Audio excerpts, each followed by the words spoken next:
On the night of May 19, 1985, John Walker drove through rural Maryland, carrying a package of classified Navy documents stolen by his own son. The FBI was somewhere behind him. Walker turned onto back roads, doubled back, paused, and watched for vehicles that remained in his mirror too long. He had spent nearly 18 years selling American secrets to the Soviet Union. Surveillance detection no longer felt like an emergency. It was routine. Near a no hunting sign in Montgomery County, he left the package where a Soviet officer could recover it. Inside were 127 classified documents from the nuclear-powered aircraft carrier USS Nimitz. FBI agents reached the dead drop first.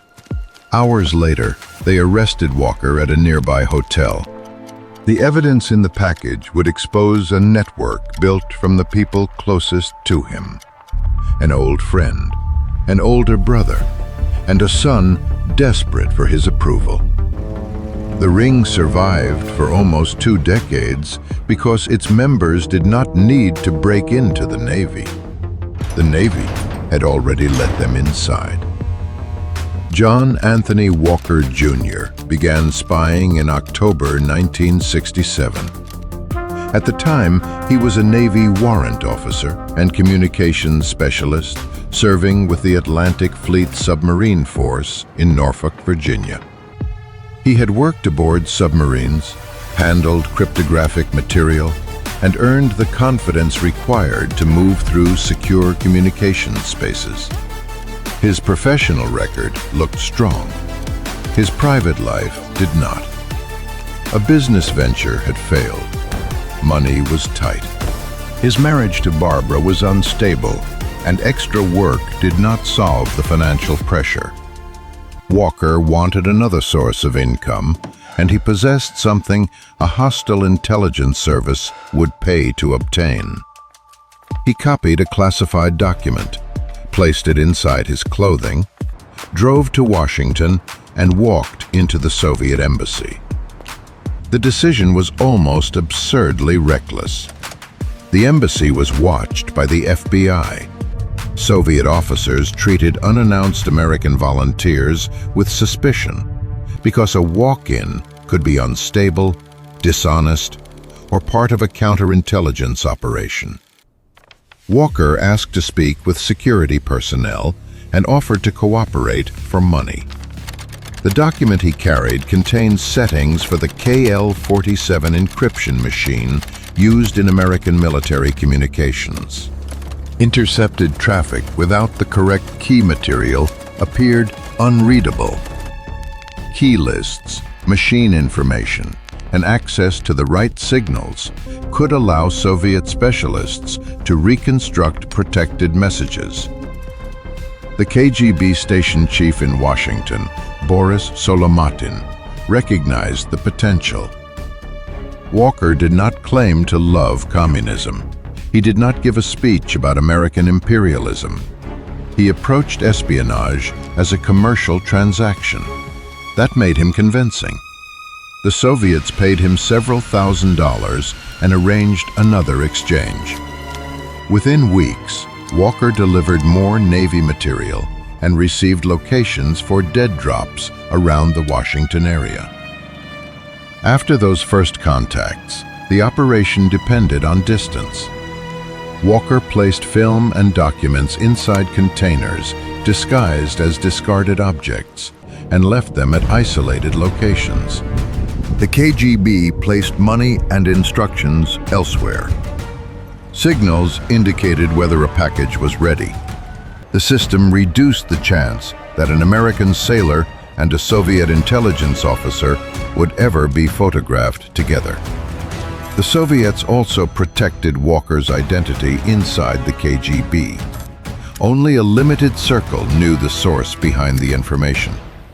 Technical specialists could exploit the material without learning who had stolen it. In January 1968, Walker supplied key material for the KW-7 communications system. Later that month, North Korea captured USS Pueblo and seized cryptographic equipment, manuals, and other documents aboard the intelligence ship. The combination was dangerous. Equipment and technical documentation could help explain how a system functioned. Key material could help unlock traffic produced by it. The exact relationship between Walker's espionage and the Pueblo seizure remains disputed. There is no solid evidence that Moscow ordered North Korea to take the ship because Walker had provided keys. What can be said is narrower. Once material from Pueblo became available, Walker's cryptographic intelligence became even more useful. His access soon produced far more than a single key list. Over the years, Walker supplied cryptographic settings, technical descriptions, operational orders, training information, intelligence summaries, war plans, and documents describing how the Navy communicated and prepared to fight. The KGB gave him a Minox camera and a device that could record the rotor wiring of an encryption machine. At the Norfolk headquarters, Walker sometimes moved documents under the authority of an official courier. He could take material to his quarters, photograph selected pages, and return it. So many documents crossed his desk that the limiting factor was not access. It was space. Everything intended for one early dead drop had to fit inside a container no larger than a soda can. Post-case accounts have estimated that the Walker ring helped compromise more than 1 million encrypted naval messages. That figure should not be read as 1 million documents stolen or 1 million messages opened instantly. Soviet analysts still needed intercepted traffic, usable key material, the right equipment, and time. But the long duration changed the scale of the damage. A single stolen document provides a snapshot. Walker supplied continuity. Moscow could compare systems, follow procedures as they evolved, study exercises, and examine the habits behind American naval decision-making. During the Vietnam War, Walker served aboard USS Niagara Falls in the combat theater and is believed to have compromised naval cipher information used there. Some former Soviet officials later claimed that intelligence derived from Walker benefited North Vietnam. Others argued that Moscow shared little detailed material because doing so could expose its source. Claims that Walker directly caused a specific number of American deaths cannot be demonstrated from the public record. The uncertainty does not make the espionage harmless. It shows why the damage must be described without converting suspicion into a body count. By the mid-1970s, Walker's Navy career was nearing its end. Retirement would reduce his access, and he did not want the payments to stop. His solution was recruitment. The first major addition to the operation was Jerry Whitworth, an experienced Navy radio man and an old friend. Walker initially suggested that the information would benefit Israel, an American ally. By the time Whitworth understood that the customer was the Soviet Union, he remained in the scheme. Whitworth became the ring's most productive source after Walker. He supplied cable traffic, key lists, photographs, and technical information involving multiple cryptographic systems. When copying documents near his workplace became difficult, Walker obtained a van so Whitworth could photograph material away from direct observation. The KGB did not welcome this expansion. Every recruit increased the chance of exposure. Soviet handlers criticized Walker for bringing in another person, but the quality of Whitworth's material was difficult to reject. When Walker retired from the Navy in 1976, He became the operations manager. Whitworth supplied the documents. Walker communicated with the Soviets, delivered the material, received the money, and decided how much reached his friend. The arrangement gave him leverage. Whitworth did not know what the KGB paid Walker. Walker controlled the figures, the contact, and the risks disclosed to everyone else. Espionage had become another business in which he could profit from information the other party did not possess. By the early 1980s, Whitworth was becoming frightened. He retired from the Navy in 1983, and the flow of intelligence began to narrow. Walker looked toward his own family. He had previously attempted to draw his youngest daughter, Laura, into espionage while she was serving in the Army. She refused and left military life. He then concentrated on his son, Michael. Michael had grown up inside a chaotic household and wanted his father's approval. John encouraged him to join the Navy and steered him toward work that might create access. By 1983, Michael was serving as a yeoman aboard USS Nimitz. His father did not present the proposal as a grand act of treason. He reduced it to paper and money. The superpowers already spied on each other. No victim would be standing in the room. The documents could improve their lives. Michael began copying material. He eventually supplied more than 1,500 items. Some were routine ship publications. Others concerned weapons, nuclear weapons control, command procedures, identification methods, and contingency planning. The papers he stole would lead directly to the dead drop recovered in May 1985. Walker also recruited his older brother, Arthur, a retired Navy lieutenant commander employed by a defense contractor. Arthur had financial difficulties and owed John money. He supplied repair records and damage control information related to naval vessels. The spy ring now looked like a family enterprise, but it was never an equal partnership. John controlled the Soviet connection. He decided what each recruit knew, how much each received, and how much danger seemed acceptable. He used debt, loyalty, fear, and Michael's need for approval as tools of recruitment. He was also multiplying the number of people who could destroy him. The person who finally did was his former wife. Barbara Walker had discovered signs of the espionage years earlier. She found classified material among John's belongings, confronted him, and learned what he was doing. At one point, he even involved her in trips connected to dead drops, perhaps believing that participation would make silence more likely. For years, Barbara did not report him. Her reasons were tangled in fear, alcohol abuse, financial dependence, concern for the children, and the violence of their marriage. After their divorce, her anger deepened. Laura eventually urged her to contact the authorities. In November 1984, Barbara told the FBI that John Walker had been spying for the Soviet Union. She described classified documents, unexplained money, and dead drop behavior consistent with intelligence tradecraft. The first agent who interviewed her did not recommend further investigation. Barbara had been drinking. She openly hated her former husband. She had waited years before reporting a crime she claimed to have known about. The weaknesses in her credibility were real. Her information was also true.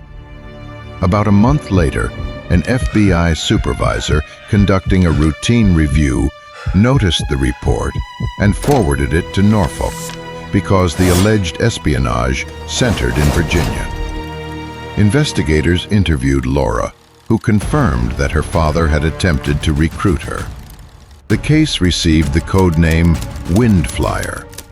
The FBI obtained authority for surveillance and telephone monitoring. The Naval Investigative Service became involved because Michael was still aboard Nimitz. Agents examined Walker's routines, followed his movements, and waited for evidence that could transform a damaged family's accusation into an espionage case. Another warning already existed.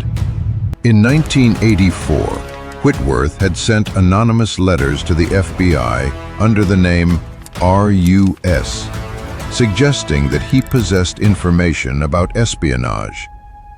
He never completed the disclosure, and investigators could not identify him before the ring collapsed. Barbara was speaking. Whitworth was circling confession.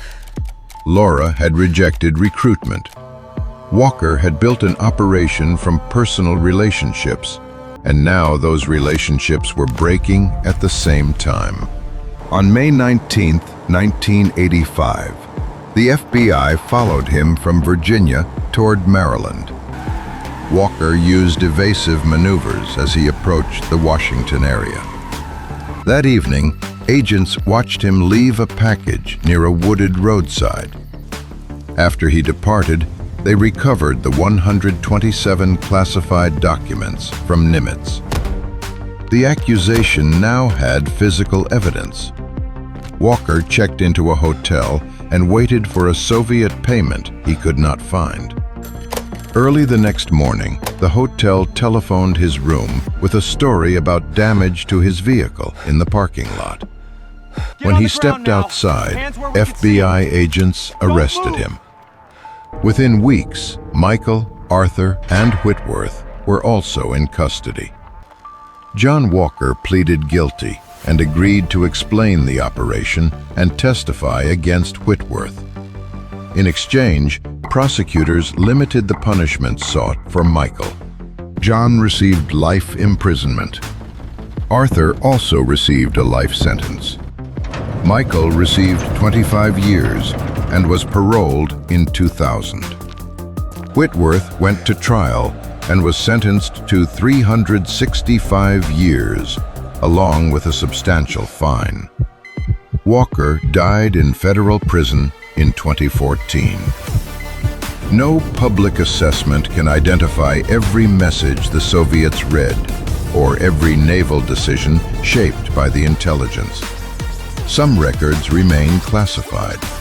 Walker's own later claims and accounts from former KGB officers do not always agree. The documented damage is already severe enough. For almost 18 years, Walker and the people he recruited gave Moscow continuing access to American naval communications, cryptographic knowledge, technical data, operational procedures, and patterns of military thought. Secretary of Defense Caspar Weinberger later said the Soviets gained access to information involving weapons, sensors, tactics, training, and readiness. The ring did not prove that encryption was useless. It proved that encryption ends where trusted access begins. Modern systems can require biometric authentication, encrypted devices, behavioral monitoring, rotating credentials, and detailed audit trails. None of those controls eliminates the human being allowed to operate the system. The lesson is not to treat every employee as a traitor. It is to prevent one person from collecting unchecked access, to investigate unusual behavior without prejudice, and to create channels where an imperfect witness can still be heard. Barbara Walker was angry, alcoholic, inconsistent, and years late. She was also right. Which failure was more dangerous? The Navy's inability to detect Walker, or the FBI's initial decision to dismiss the woman who exposed him?